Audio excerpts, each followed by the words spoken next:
welcome, everybody. It's great to see you. This evening fits into three themes of the David Hume Institute year. One is that this is a year of innovation for us in various ways, and so doing something that we've never done before fits pretty clearly into that pattern. Two, this is a year in which we are trying increasingly to make looking forward one of the hallmarks of the David Hume Institute's thinking and discussions. I think it's our general view that collectively in Scotland we've done quite enough looking backwards, thank you very much, and that spending some time doing the more difficult thing of looking forwards is something that collectively we can do in a way that tries to bring value to the lively discussions that are taking place in Scotland. And thirdly, this has been a year, and later in the year will become more obviously a year, of looking outside Scotland and indeed outside the UK, and trying to contribute to Scotland's ambitions to be a learning nation by looking at what is done successfully elsewhere and asking how we can adapt those things to become part of what we might do well in Scotland. To revert to more mundane matters, let me tell you a bit about what we think is going to happen this evening. We think we are going to talk, and by we I mean mainly Jane Francis and a little bit of me, for about half an hour.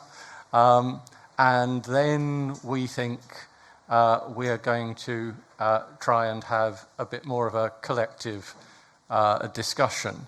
And if there are questions that you're burning to ask us, we will do our best to engage with those. But that's not really our primary intention in that period. Our primary intention is to give you a chance to enter into the enterprise that we've undertaken with the concept of a First Minister's list, and to say something, if you wish, about the books that you would encourage everyone to read at the moment over the summer to enliven their thinking and their conversations, because we don't claim any exclusivity around thinking about what's stimulating and worthwhile. And then when it feels as if collectively we have spent enough time doing that, there will be, in a characteristic David Hume Institute way, glasses of wine available free of charge at the back of the room. And we will aim to end the evening with a different kind of conviviality from sitting here and listening to each other's views. So that's the plan. And as part of that plan, we would aim to get you to your glasses of wine no later than about 7:30, but we may get there earlier depending on how the conversation goes. So, with all of that, over to Jane Francis to tell us how we got here. Thanks. So we're going to go through each of the books in turn and just sort of say briefly, kind of why they kind of ended up on the list and what it is about them that we think is so interesting and important. But before I do that, I just want to talk very briefly about where this idea came from and how we went about it. Back when I was young, 31, I think. I worked in the Cabinet Office in London for a few years, and one of the things that I was really fascinated by was it was a very informal process, and I don't know if it still happens or anything, but around about early December every year, an email would go around, kind of, you know, the number 10 policy directorate and so on, saying, we're taking suggestions for the Prime Minister's Christmas reading box. And what this was that those red leather boxes that ministers take papers away with them, over the Christmas break, the PM would take about 5 of them. 4 of them would be full of the usual policy briefs and, you know, workings of the state and feeding the beast and so on, work that he took home, or took upstairs, I suppose in his case, every night. But at Christmas and Easter and the summer break, there would be an extra box, which was called the reading box. And what was really interesting about this concept is everybody would send in suggestions of what they thought the Prime Minister should read over his Christmas break. You know, rather than having a holiday, he should be studying. But I was really kind of taken with this thought that there's a constrained physical space. There's someone who has less time than most to read during the year, and certainly doesn't have much time to figure out what is worth reading. And so I was really fascinated by this process of, if you could sort of, you know, put together a set of reading for someone running a country, you know, what should it include? Then I moved to Australia in 2004, and a few years after that I was involved in setting up a think tank called the Grattan Institute. And we thought that a public published version of this might be an interesting idea, and so we published a Prime Minister's summer reading list, which was published over there in December because they're upside down. And it kind of sort of took off immediately, and they're now in their 9th year. In the second year we did it, we got a phone call from the Prime Minister's office saying, where's our box of books? And we thought, oh, right, okay. And so we thought, well, we'll send them the books. I did go and pre-brief the First Minister's office about this on Monday. I didn't have the books with me. She has read some of them already, apparently, although I'm not sure which. And they're going to get hold of the other one, so I didn't have to take the books, provide the books this year, which is great because the David Hume Institute is skeletal in its finances. So the idea is basically it's kind of just a different way to have a conversation about the state of the nation. Another thing I should be clear is that we have in mind the office of the First Minister as opposed to the current incumbent. The current incumbent's well known for reading kind of quite a lot, and that's fabulous. But really this is kind of for anybody who is kind of in that office. And indeed, the Australians, now in their 9th year of doing the Prime Minister's reading list, are on their 4th Prime Minister. Yes, there was a flurry of Prime Ministers over there a few years ago. So in Australia, we just came up with a list ourselves within the think tank. There's about 18 people work in the organisation. But this time here, not least because it's a one-person organisation, I thought it would be interesting to kind of sort of ask a range of people who, you know, kind of have been involved a little bit with the David Hume Institute, our trustees and others, for suggestions. I also asked everyone I came across, from bus drivers to my dad, and we ended up with over 70 suggestions and then added more ourselves.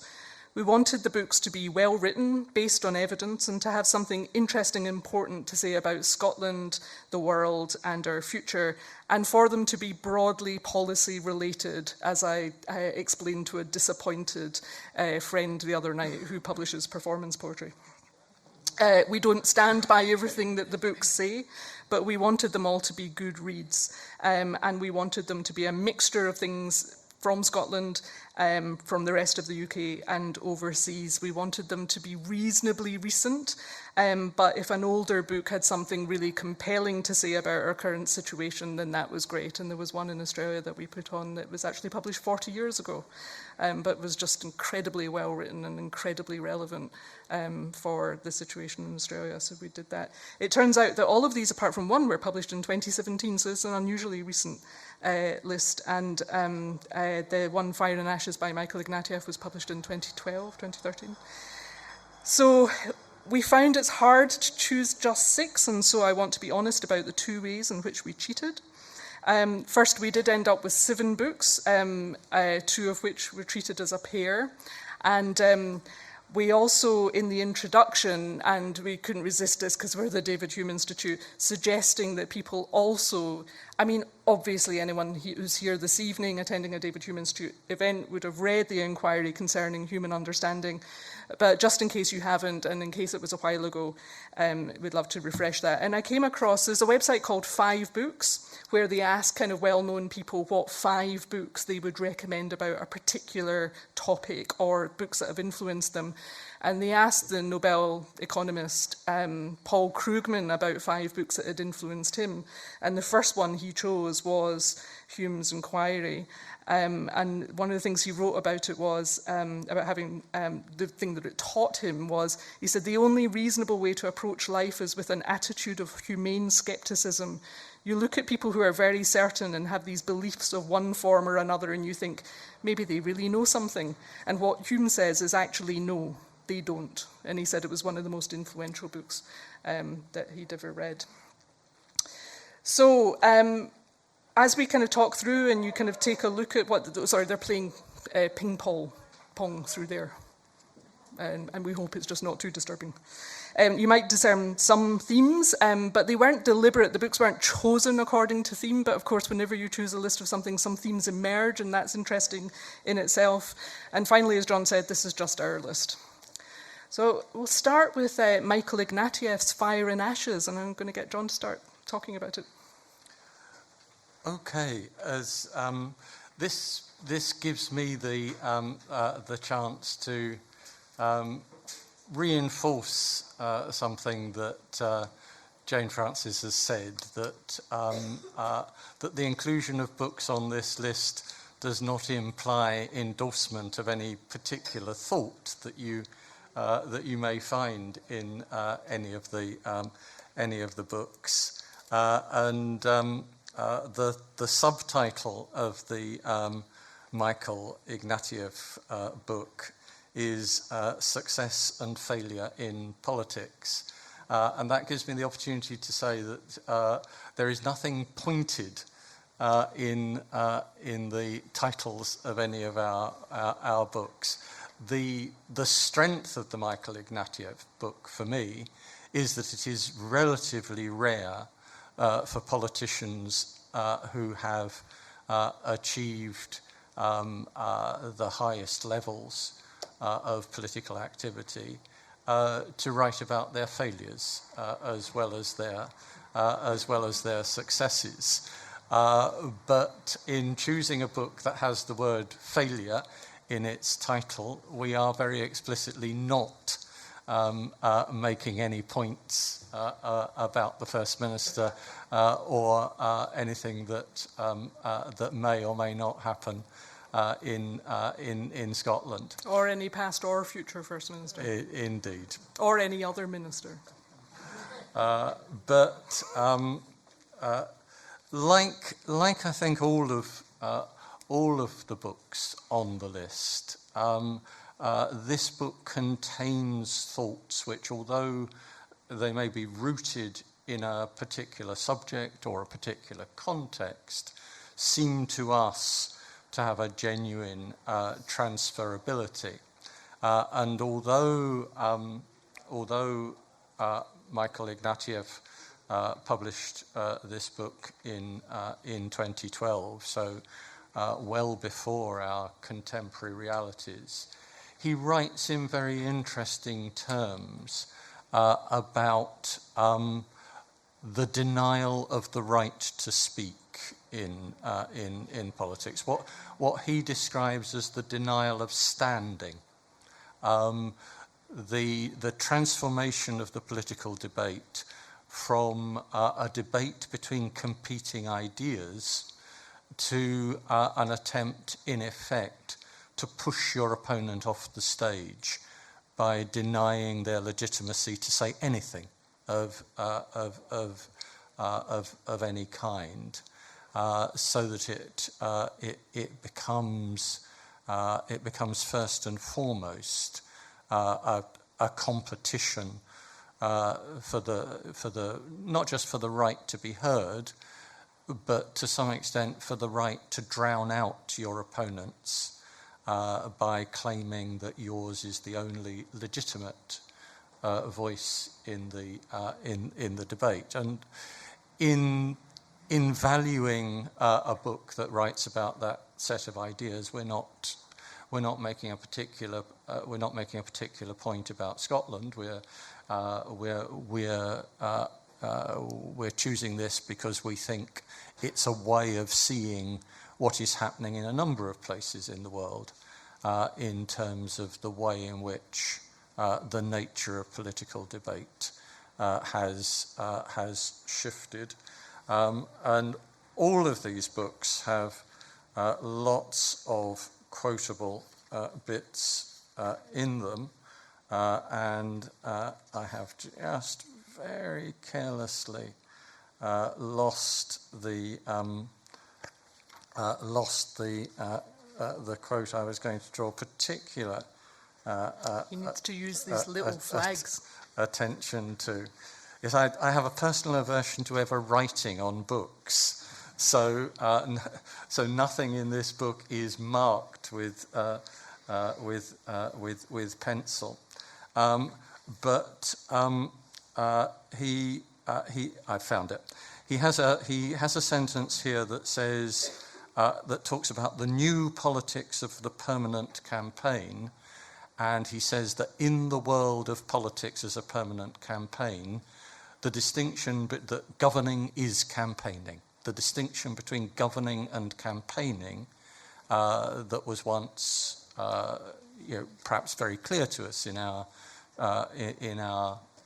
interpretation of the world has been lost, and that implicitly campaigning has been substituted for governing. And again, that's not intended to be a point specifically about Scotland. It's intended to be a way of reflecting on what we can see in a number of countries.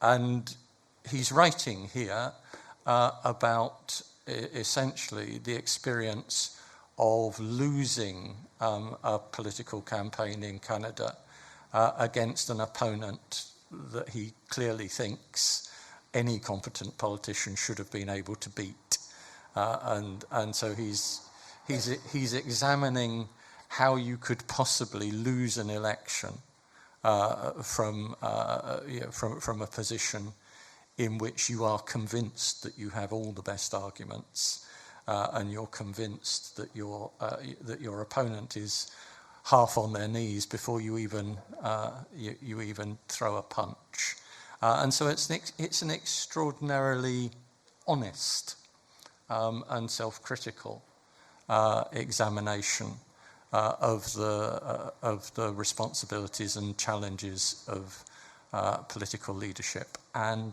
that is why it's on our list. And it's incredibly beautifully written. It's so beautifully written. He taught political science at Harvard for years, and so this sort of way of going and trying to put into practice what it is that you've been teaching for a while is sort of really interesting.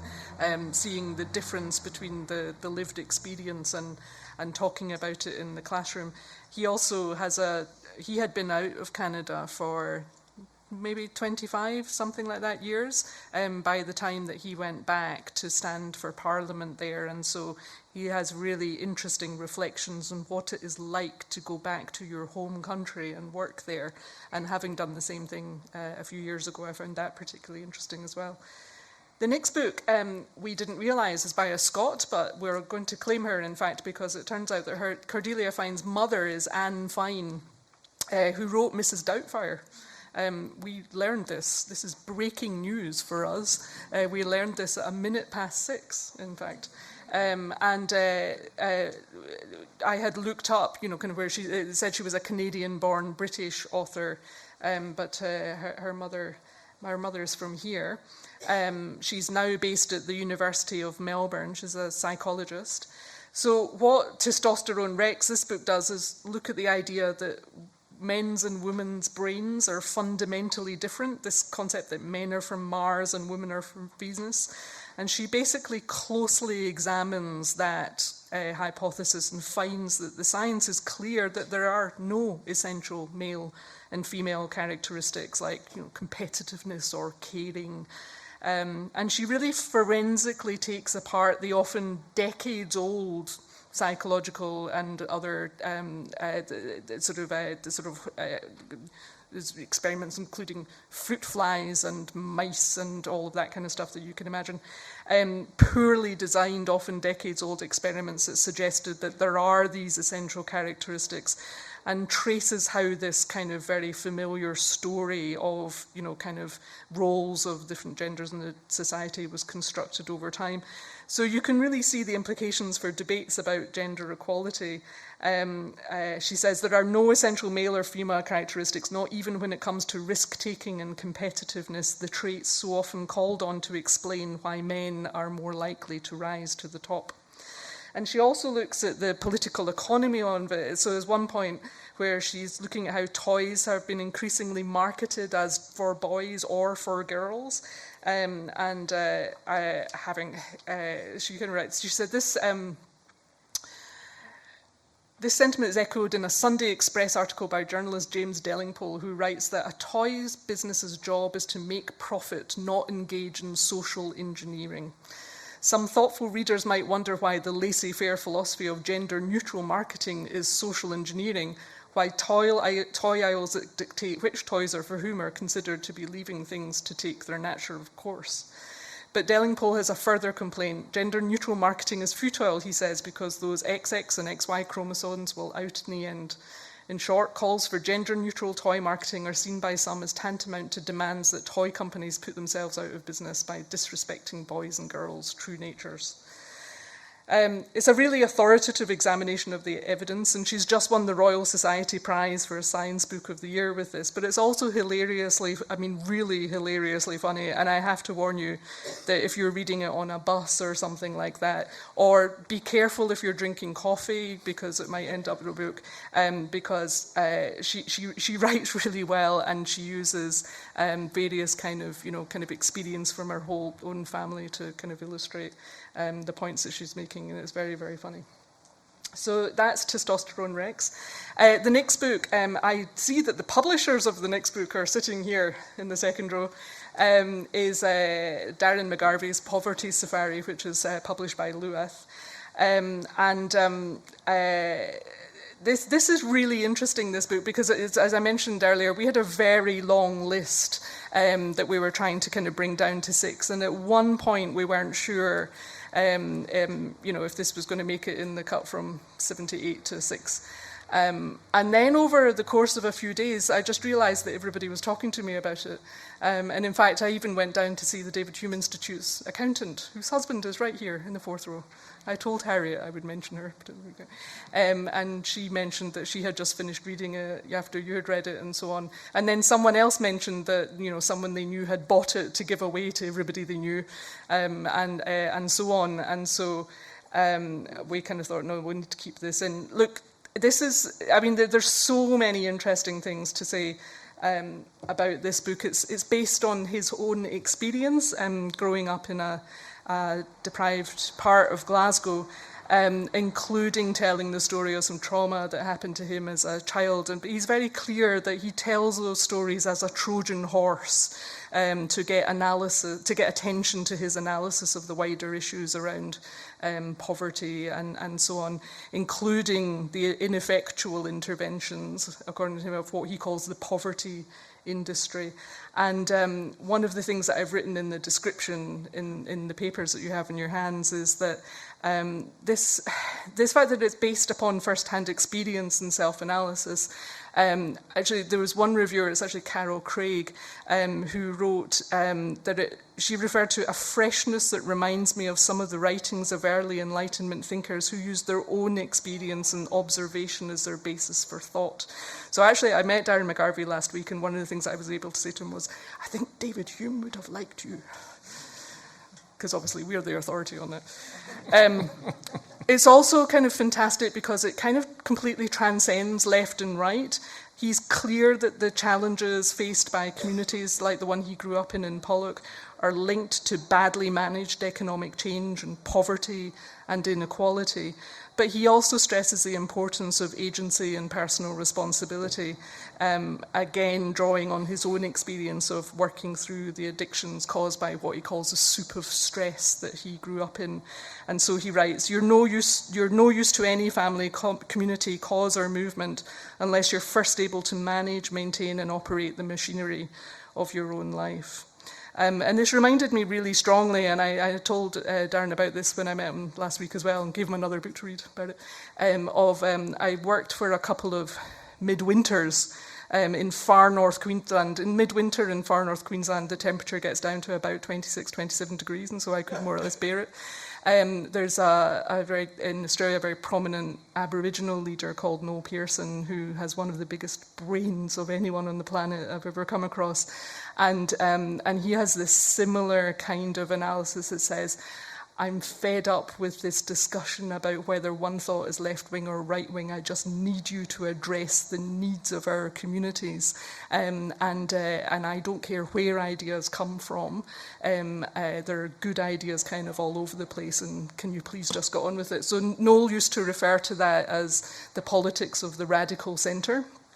I hadn't realised when I came back to Britain that apparently Nick Clegg used that term, so it's been a bit not used as much anymore here, which is possibly a pity. The other thing I really, really loved about this book and about how Darren McGarvey speaks as well is that he talks about how we talk about issues and how we have conversations about challenges and things. He examines his own prejudices and really speaks explicitly about what he has got wrong in the past and what he's changed his mind about.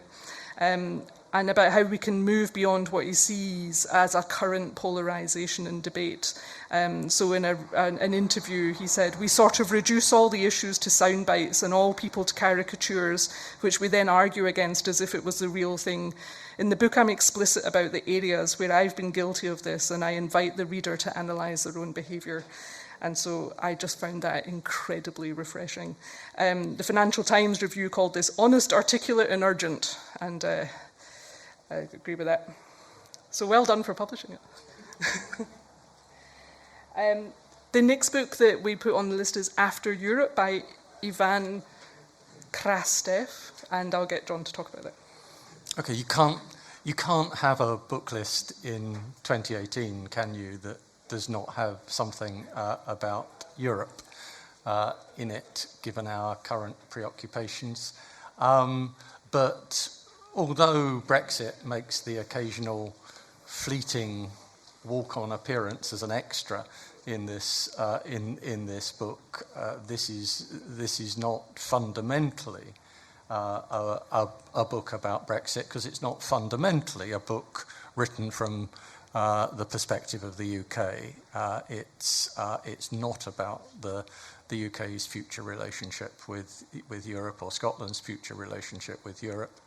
It's an attempt to take a forward-looking view of the likely prospects for Europe as an entity, and as you might guess from the title, its central thesis is that the EU will collapse as an institution under the weight of various pressures and various disappointed expectations of it that have built up in the post-war era. The thing that particularly struck me about this is that is not so much the core thesis. You can believe that or not as you like, but in setting the context for that argument, this is one of those books that just fizzes with ideas as he pulls together the most amazingly interesting range of things that you might try to think about as you reach conclusions about whether you think his thesis is correct or not. It's very much about Europe set in a global context, as well as an examination of internal tensions in Europe. The nearest he comes to any connection with David Hume is that he has a little passage about the Enlightenment and the relationship of the EU to Enlightenment thinking. So he quotes a Hungarian philosopher, Gaspar Tamas, as saying that the Enlightenment, in which the idea of the European Union is intellectually rooted, demanded universal citizenship. But universal citizenship requires one of two things to happen. People either enjoy absolute freedom of movement in search of jobs or higher standards of living, or the huge economic and political disparities among countries need to disappear. And at the heart of his thesis is that neither of those preconditions shows any sign of being fulfilled or fulfillable, and therefore the underpinning philosophical foundations of the EU are fatally compromised. He argues all sorts of other fascinating and provocative things in the book, not all of which are narrowly about the future of Europe, if you can use the word narrowly about a subject like the future of Europe. But he talks extensively about migration as a global phenomenon. He has a little diversion into concepts around the welfare state and the argument that that the original concepts that you fund a welfare state through wealth transfers within a population have been replaced by welfare states that are essentially debt funded by transfers between countries rather than between the population of those countries. And he argues that any model that is essentially debt funded may not prove to be a sustainable model. So you don't even have to be interested in Europe at all to find bits of this book that are likely to provoke you. So one of our criteria is that when you read the books on our list, you should not find yourself nodding comfortably in agreement with everything that they say, and this is perhaps one of our outstanding examples of that. So the next one is by the Scottish journalist Peter Ross, and it's called The Passion of Harry Bingo, which is such a great title. It's a snapshot of modern Scotland. It tells 42 different stories from the length and breadth of Scotland, starting from as the 2014 referendum campaign was coming to a close. So there's a whole bunch of really refreshing things about this book. It isn't by an academic, an economist, or a politician, or a commentator. It's reporting with no bias or agenda. So as he writes himself, journalism has a vital task in simply recording life as it is lived. And this is now in our country. So you get stories of the rich and diverse lives of people all across Scotland, from Partick Thistle fans to crazy golf enthusiasts and Glasgow drag queens and everything in between. I'd been amazed if nobody learned a lot more about their country from reading this. I've read quite a few of them, but not all of them yet, and I'm particularly interested about the one about the Clavey Kings, because I have no idea what those are, but I'm about to. It's incredibly well written, and it's just about the people of Scotland, and it shows that there are as many ways to be Scottish as there are Scots. So this is one we recommend highly. The last book is actually two books. I did mention that we had cheated. It's two books that we suggest as a pair. They're both about close collaborations between two people. The first of them is The Infidel and the Professor by Dennis C. Rasmussen. So this is completely fascinates me. So David Hume and Adam Smith were close friends for decades, which is extraordinary that two thinkers of that stature were friends. For much of the time, Adam Smith was living in Glasgow while David Hume was in Edinburgh, and many of their letters were about David Hume trying to persuade Adam Smith to come over and visit, which he didn't do a lot in the other direction.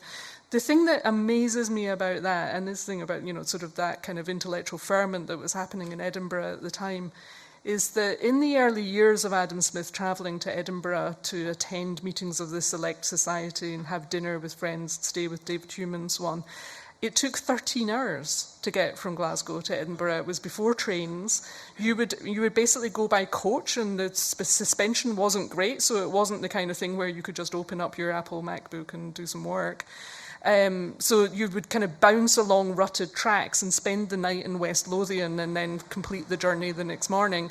And, that's a day and a half's journey, and he was doing it most weeks for years, which tells you how much he kind of valued the conversation and the friendship and the so on that he found here.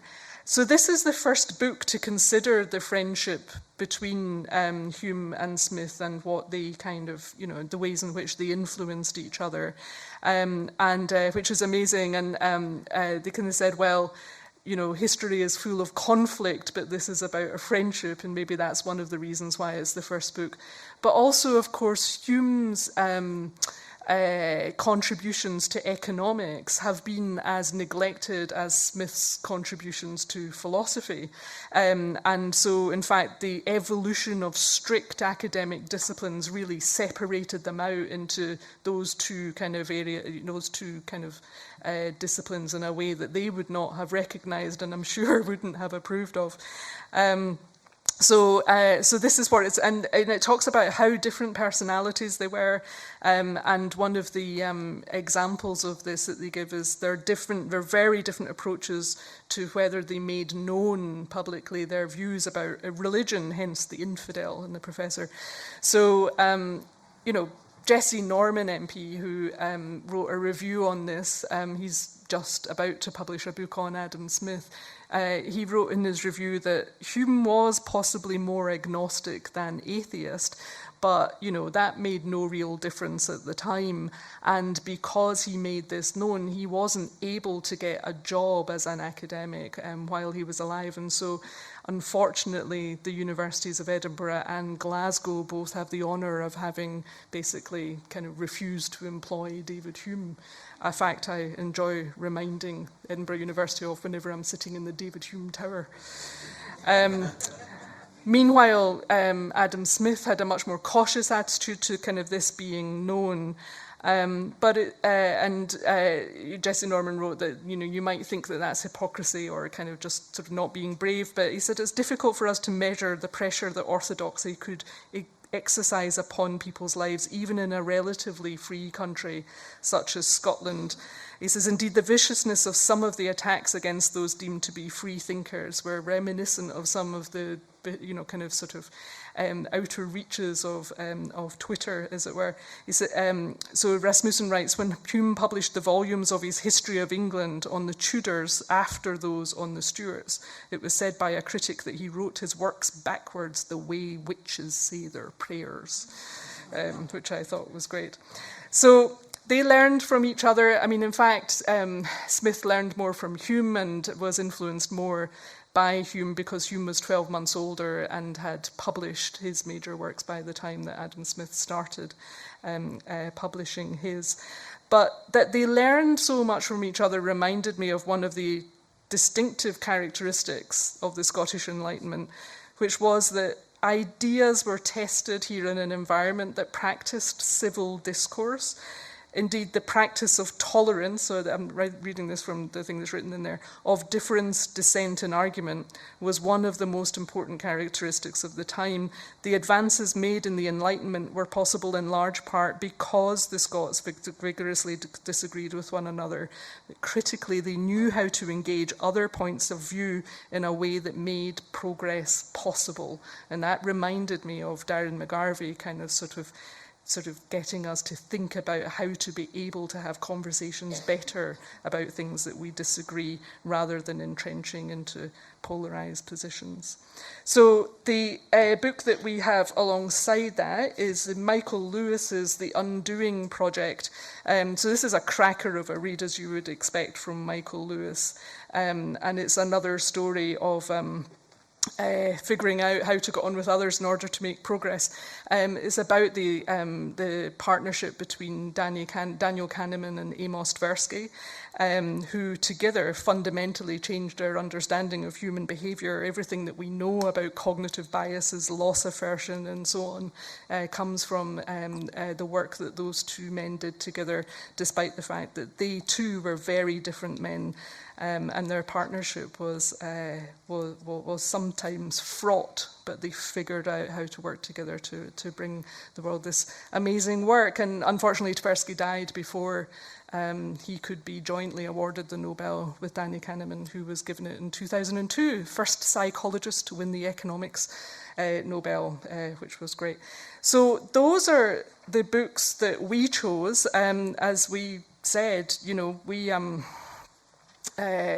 don't say that this is the only list that could have been chosen.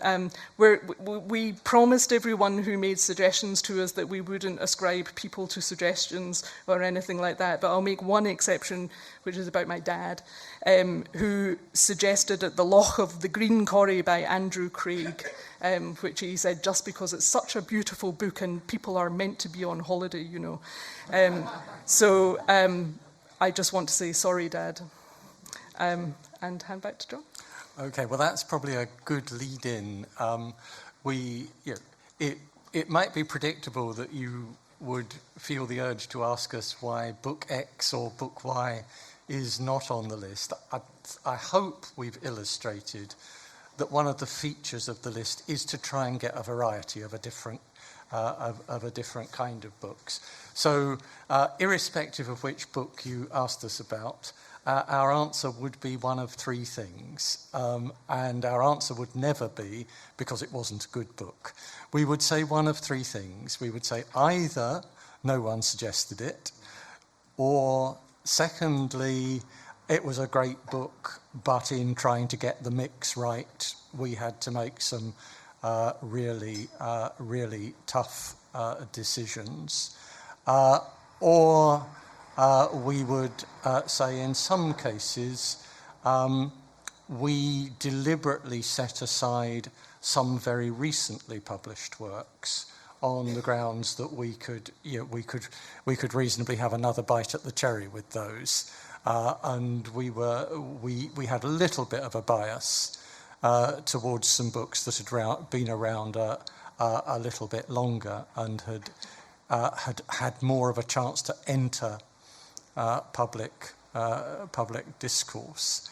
And so I guess, before we shut up, we should just say that the point of this is genuinely to encourage you, as well as reading the books, to share them with people, to talk about them with people, because as well as being well written, their shared characteristic is that we think they're all stimulating. They're all books that ought to produce good conversations between people interested in the world. We've taken up slightly more time than we intended to, as I said earlier, we would quite like to use this time principally for you to share your thoughts about what you would have put on the list, and the books that you either do or would like to share with other people as a contribution to a richer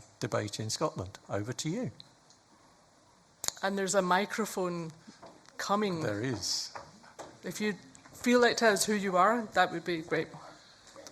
I'm Michael Chichler. I'm just an ordinary individual with no particular affiliation. I'm just wondering, before we get into perhaps particulars about books, whether you've any thoughts about making this a bigger thing. I mean, I've only just, for example, got my book festival brochure, and it's just a thought that there could have been something really quite nice if some of those people writing those books might have been present at an event in the book festival.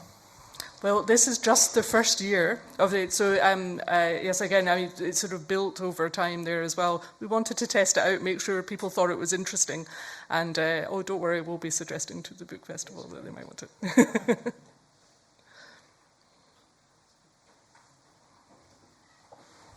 Thank you. Laura Dunlop, David Hume trustee and general reader. Two things. First of all, I wanted to endorse your dad's recommendation of Andrew Gregg. I'll tell him. A contemporary Scottish writer with an extraordinary bandwidth, covering fiction, poetry, golf, rock music, mountaineering, and some of the finest writing I think I've ever encountered about mortality. So that was the first thing I wanted to say. The second thing is a thought that was stimulated by something that you said about the infidel and the professor, and indeed it's written here about disagreement among friends, difference, dissent and argument, lest people in the audience are not familiar with the practices of the Church of Scotland. I thought I would just mention that the Church of Scotland continues at its General Assembly to honour the practice of dissenting and complaining, so that after a major decision is taken, those who do not agree are allowed to put their names on a list which is maintained for that purpose, and that is the list of people who dissent from and complain about the decision, and their names are duly published in a list the following day. We might consider that for next time as well. The list of complainers after the list of acknowledgements.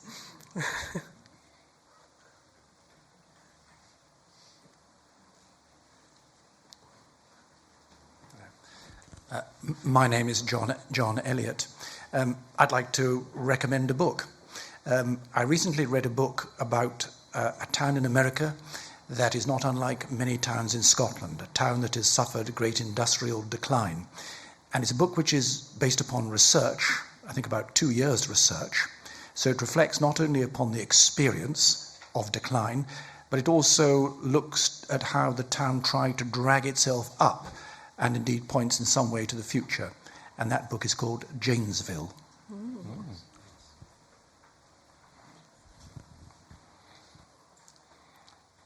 Quite prescient of you. You couldn't, I think, know that the subject of how towns pull themselves up from disadvantage is a private interest for both Jane Frances and me. So we would take no persuading to read that book.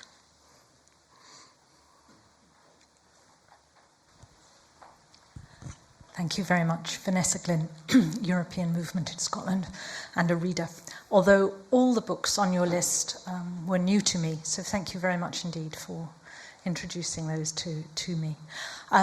My question really is also about developing this idea. I would love to come back, having read some of those books. Would you be at all thinking of perhaps starting a book group that people could come to, having read one or more of the books? Thank you.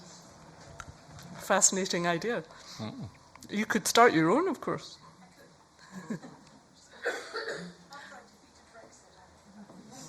I did in Australia come across a group of people who'd started a book group on the basis of the list that we did there. So it wasn't us, but they did it,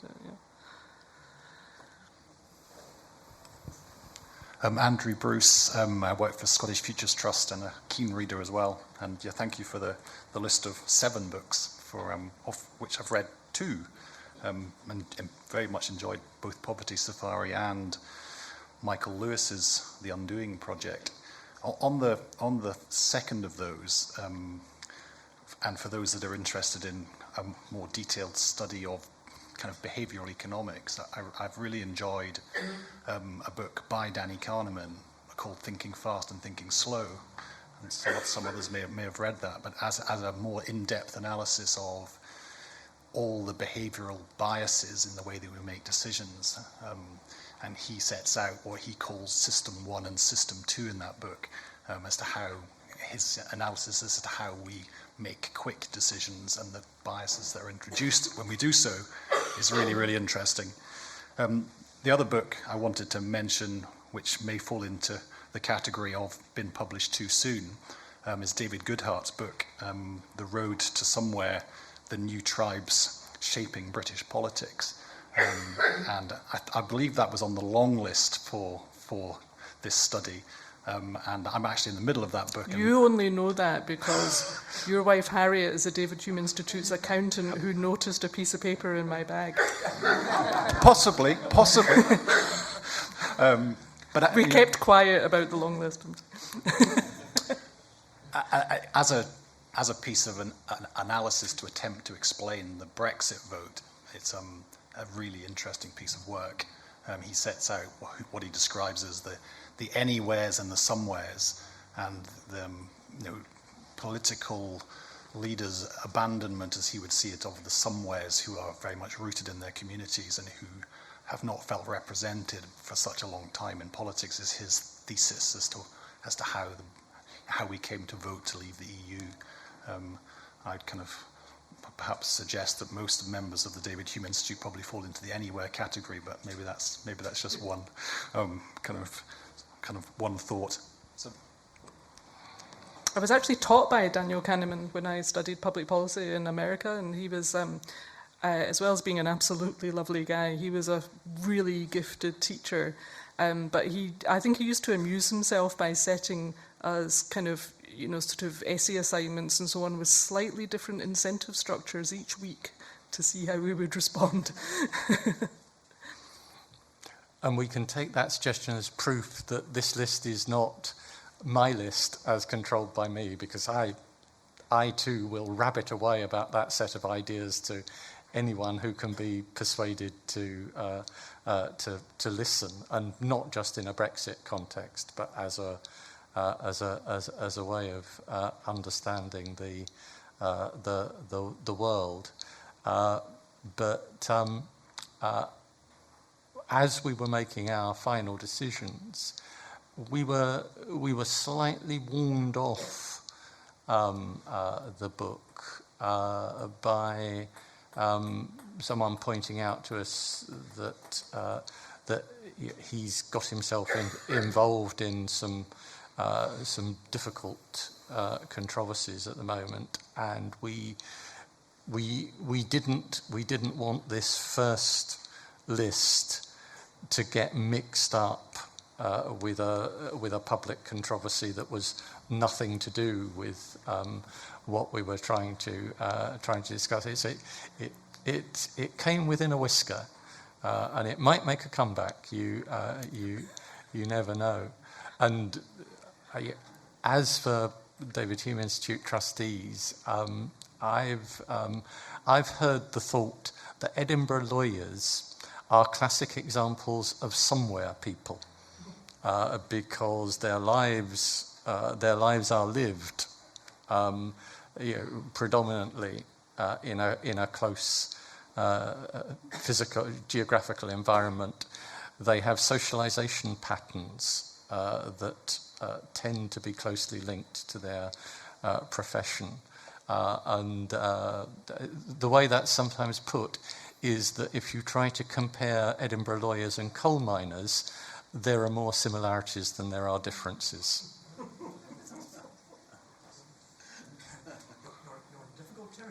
I know. I was just thinking, I'm not brave enough to tell jokes about lawyers.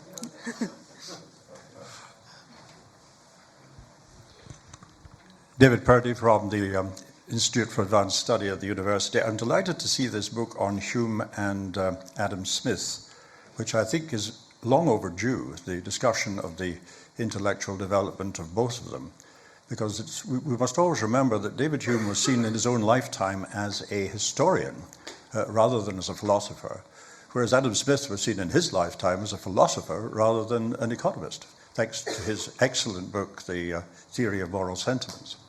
And in fact, the work of Hume, I hope, will come out of this in his essays on politics and economics, had a major effect on, we think, on Adam Smith's eventual publication of a book which should always be given its full title, in my view, because it's the epitome of the Enlightenment itself. The book is not The Wealth of Nations. It is an inquiry into the nature and causes of the wealth of nations.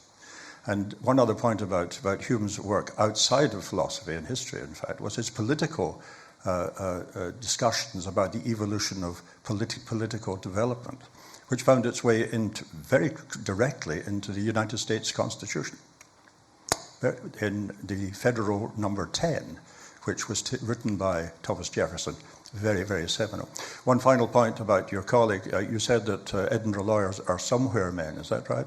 I said that it had been suggested to Somewhere me that people, he said. that they have the characteristics of somewhere people. I would offer the alternative, that they are everywhere men.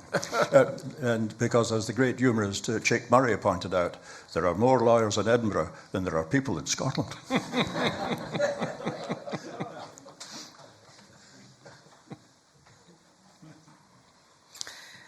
We might do another of these. I mean, I hope that this would become an annual event. Now, in Australia, they do a summer reading list, but as I mentioned, that's in December that it's published. And we published it in the first week of December, and we started getting calls from people saying, "Can you publish this a week earlier?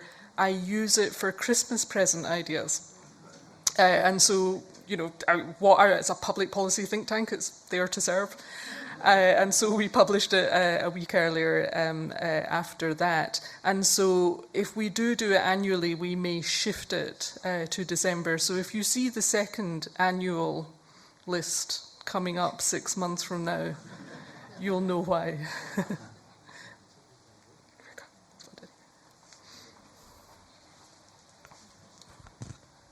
Yeah, my name is Peter de Vink.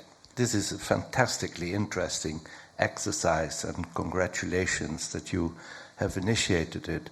Last year, I attended a fascinating conference about education, and there were two speakers. One was Digby Jones, and the other one was a professor from Newcastle University who was going to produce the solution to private education on the easy way, £2,250 per annum to have private education. Rather than fly with British Airways, you could fly EasyJet and you could get a much better pound for your money. Anyway, Digby Jones then sent me his book subsequently because we had a very good debate. And it is called Fixing Britain. It's a wonderful book. I read it last Christmas, and it really is a book that I would really recommend that you would also include, because it talks such sense about how you could change Britain. And he is such a fascinating fellow who was a minister under the Labour government, but he was not a member of the Labour Party. So I would recommend that as a book that you might want to include. And that sounds suitably controversial, Peter, to fit with the spirit of what we're doing here. While we get the next suggestion, and also feel free to write a book between now and December.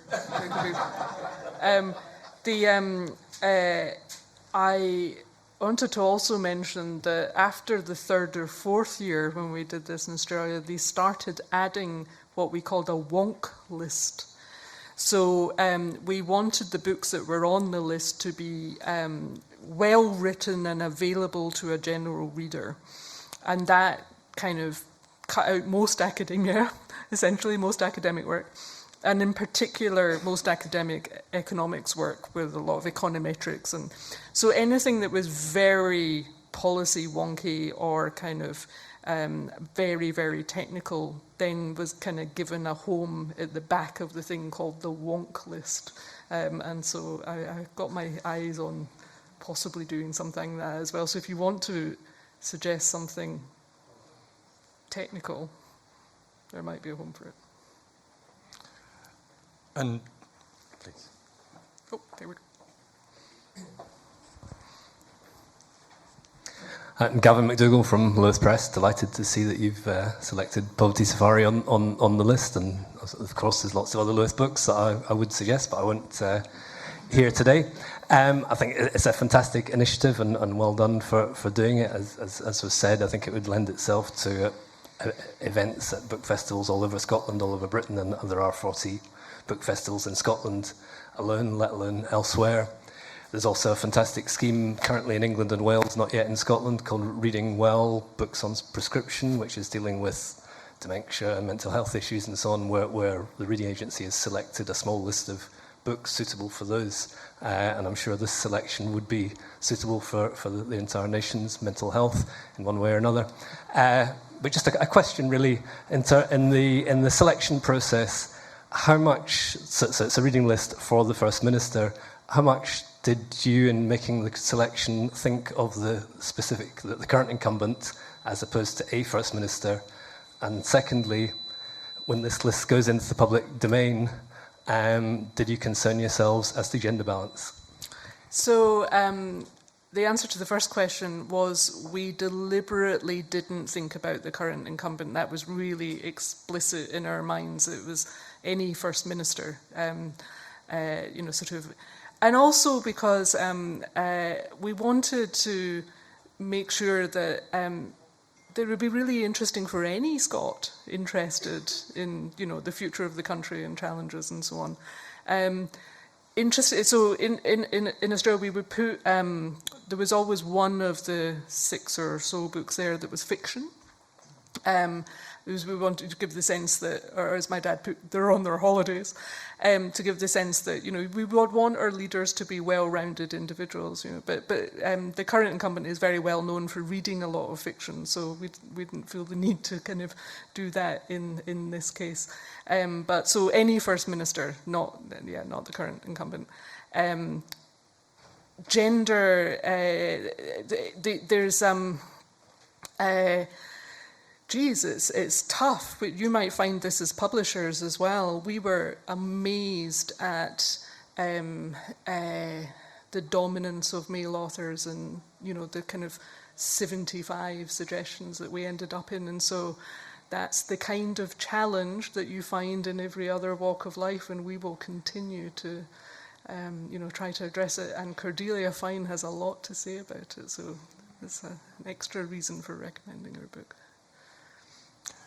You've been very kind in not berating us for the absence of fiction and poetry in the selection, because we were conscious that there might well have been more of a balance between non-fiction and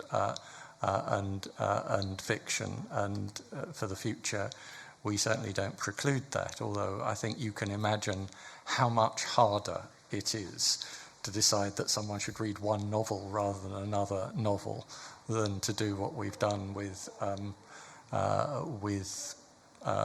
books we've chosen. But one of the things I meant to say about After Europe and Ivan Kraski is that if you were particularly outraged that we have not listed fiction, one of its minor functions is that it is absolutely scattered with recommendations for novels that you might read. So you can take After Europe as a book that contains a set of fiction recommendations all of its own, albeit his and not ours.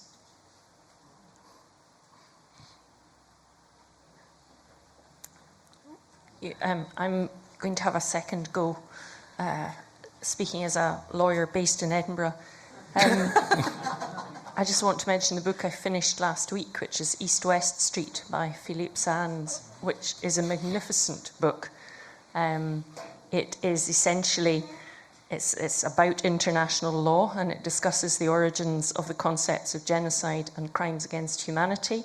And it centres on a town called Lvov, which has been in the past 100 years in Poland, in Germany and Ukraine, but is the same town. So I hugely recommend it.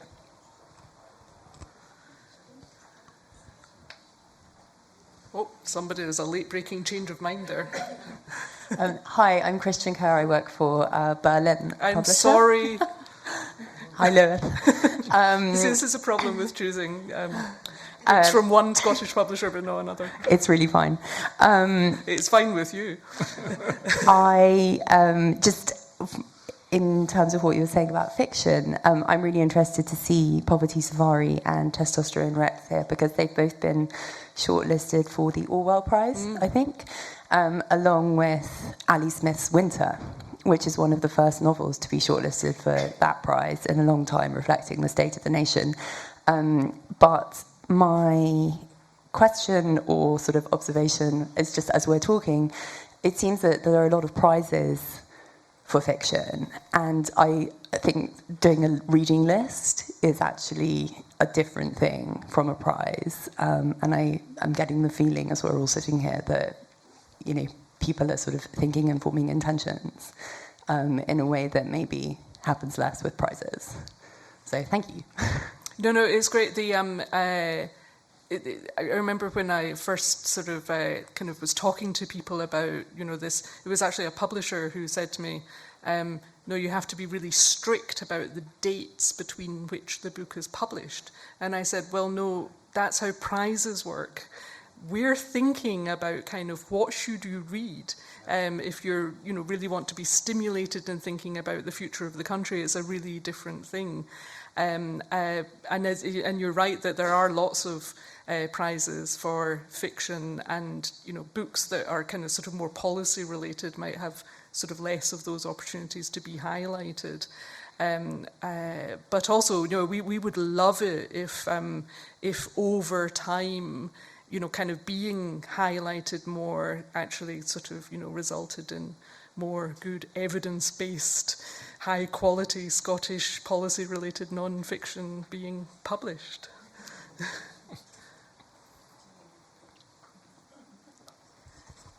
Andrew Balder, I'm a journalist. If you're interested in sort of policy-related stuff and you're looking for good stuff written by women, I would recommend Hiding in Plain Sight by Carol Craig, Yes. which is about adverse childhood experiences, the sort of thing that Danny McGarvey went through. It's excellent.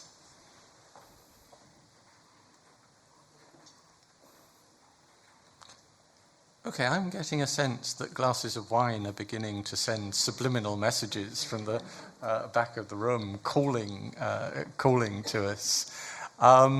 We hope that you will see this gradually picked up by the media, so that there's more public discussion of this list. We would ask you to tell your friends and encourage this to be a living thing, where people do actually read the books. And I thought the book club suggestion was a really was a really good one, because this is genuinely an attempt to help people find things that they might find stimulating, and which might make our political discourse more stimulating.